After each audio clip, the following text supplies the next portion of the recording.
সম্মানিত আমিরে জামাত, বিশ্ববরেণ্য বাংলাদেশের 18 কোটি মানুষের জননন্দিত নেতা, মানবিক নেতা ডক্টর শফিকুর রহমান আজকের প্রধান অতিথি হিসাবে।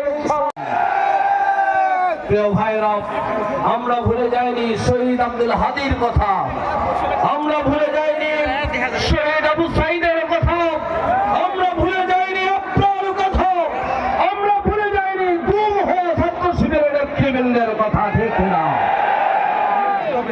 আমরা এখনো বুকে ধারণ করি আমাদের অতীতের এই স্মৃতিগুলো। আমরা ভুলে যাইনি আমাদের মহিলা মা বোনদেরকে যেভাবে নির্যাতন করা হয়েছে, অন্তঃসত্ত্বা মায়েদেরকে তারা জেলখানায় নেওয়ার আগে জিল্লতের মাধ্যমে চরম নিষ্পেষণের কথা নিশ্চয়ই আমরা ভুলে যাইনি। ঠিক না? সম্মানিত ভাইরা, আমরা সেই আল্লাহর শুকরিয়া আদায় করি যে আল্লাহ আমাদের এই সম্মানিত নেতৃবৃন্দের শাহাদাতের বিনিময়ে আজকের এই বাংলাদেশ আমাদেরকে দান করেছেন। আপনাদের নিশ্চয় মনে আছে, আমরা 3 জন 5 জনের কোন সমাগম বিগত ব্রিটিশ সরকার এবং আওয়ামী লীগ বরদাস্ত করে নাই। আমরা ভুলে যাইনি আমাদের মাত্র 3-5 জন 7 জন 10 জন, এমনকি সেই কোরআন শিক্ষার আসর থেকে যুবকদেরকে, ছাত্রদেরকে, এমনকি মা বোনদেরকে গ্রেফতার করে তাদেরকে জেলখানায় পুড়িয়েছে। ঠিক না? প্রিয় ভাইরা, বিগত সময়ে ফ্যাসিস্ট সরকারের দোসর হিসেবে যারা ভূমিকা পালন করছেন, আমরা তাদেরকেও ভুলে যাই নাই। প্রিয় ভাইরা, এই বাংলাদেশে শহীদদের তত্ত্ব বিজয়ী বাংলাদেশে আমরা ওই ইসলামের কোরআনে ইনসাফের আমরা পতাকা উত্তোলন করতে চাই 12ই ফেব্রুয়ারির নির্বাচনের মাধ্যমে। আমাদেরকে সেই প্রস্তুতি আমাদেরকে নিতে হবে। আজকের এই জনসভার মধ্য দিয়ে আজকের এই বিশাল জনসভায় এ পর্যায়ে স্বাগত বক্তব্য রাখার জন্য অনুরোধ করছি বাংলাদেশ জামাত ইসলামী কেন্দ্রীয় মজলিসে শুরার অন্যতম সদস্য, কুড়িগ্রাম জেলা জামাতের সংগ্রামী আমির, সাবেক সম্মানিত অতিথিবৃন্দ, প্রশাসনের বিভিন্ন পর্যায়ে সম্মানিত কর্মরত দায়িত্বশীল বৃন্দ, সাংবাদিক বৃন্দ, সুধীমণ্ডলী এবং আজকের এই জনসভায় উপস্থিত সংগ্রামী কুড়িগ্রামবাসী ভাই এবং বোনেরা, আমরা প্রথমে আল্লাহ তাআলার শুকরিয়া আদায় করি যিনি আমাদেরকে বাংলাদেশের মতো একটি নিয়ামতপূর্ণ দেশে আমাদেরকে জন্মগ্রহণ করার সুযোগ দান করেছেন।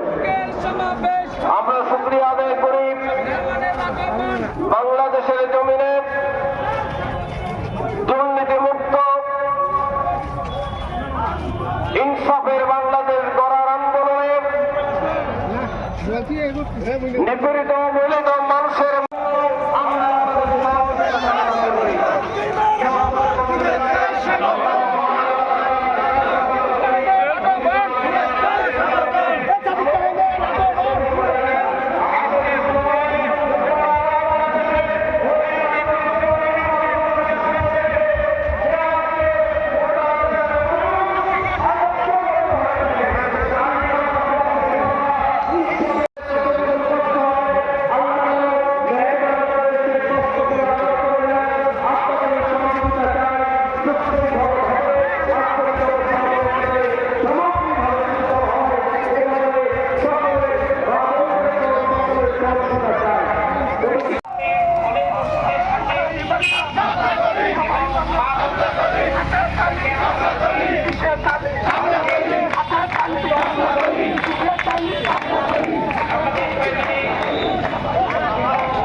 জামাতের সমাবেশে দলে দলে যোগ দিন।